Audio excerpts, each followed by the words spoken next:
పాస్బుక్లు ఎప్పుడూ రాజముద్రతున్నటువంటి పాస్బుక్ని అంత హీనంగా మీ ఫోటోలు వేసుకొని మీ అబ్బాయి జాగ్రత్త కాదు, మా నేల మా నేల మా తాతలు సంపాదించిన నేల.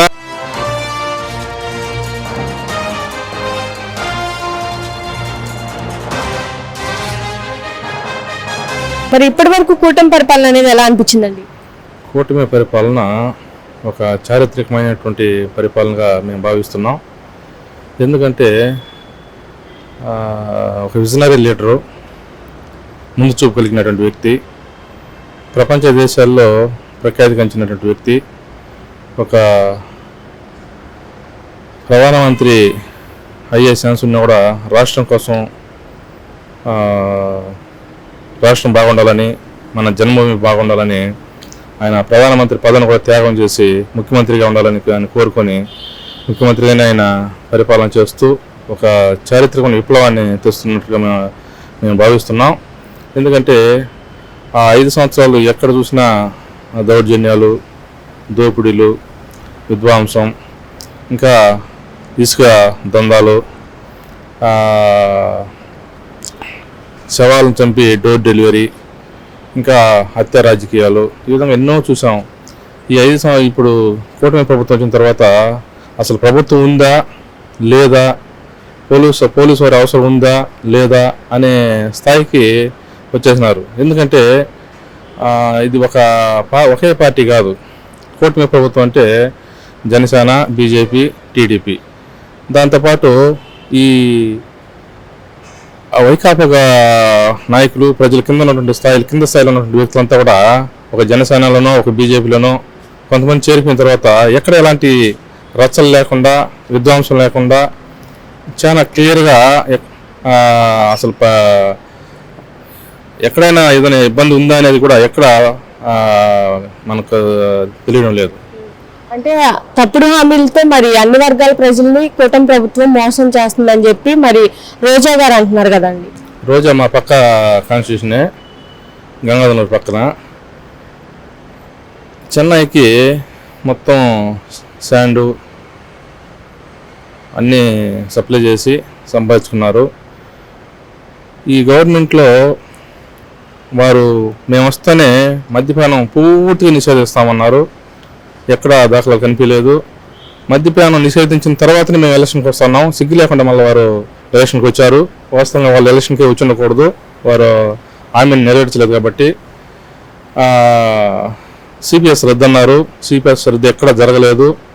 ఇసుక ఇష్టారాజ్యంగా ఏట్లో ఉన్నటువంటి కైలో ఉన్నటువంటి ఆ రైతు కూడా ఆ ఇసుకని ఎత్తుకునేదానికి అధికారం లేకుండా చేసినటువంటి గవర్నమెంట్ వైకాపా గవర్నమెంట్.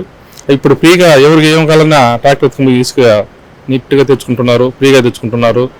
వాళ్ళ సొంతంగా పోసుకున్న వాళ్ళైతే ₹1 ఖర్చు లేకుండా తీసుకొచ్చి ఇల్లు జారుతా ఉంది.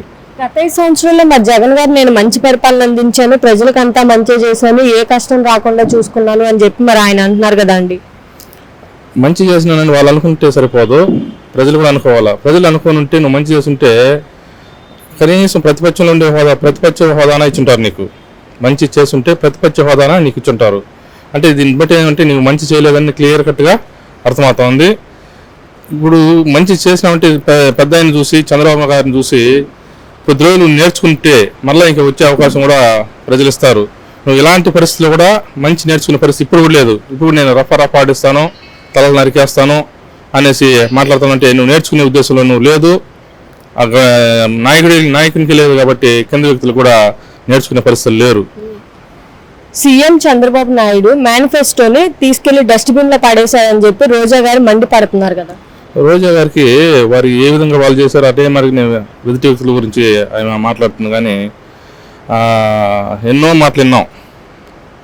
ఫైర్ బ్రాండ్ రోజా గారు ఎన్నో విధాలుగా మాట్లాడినారు. రోజాని లోకేష్ బాబు గారిని మాట్లాడినారు, చంద్రబాబు నాయుడు గారిని మాట్లాడారు, అన్ని విధాలుగా మాట్లాడినారు. కానీ ఈరోజు ఆయన నేర్చుకోవాల్సింది ఏమంటే గత రాజకీయ బిచ్చి పెట్టింది చంద్రబాబు నాయుడు గారు. మీకు రోజా గారికి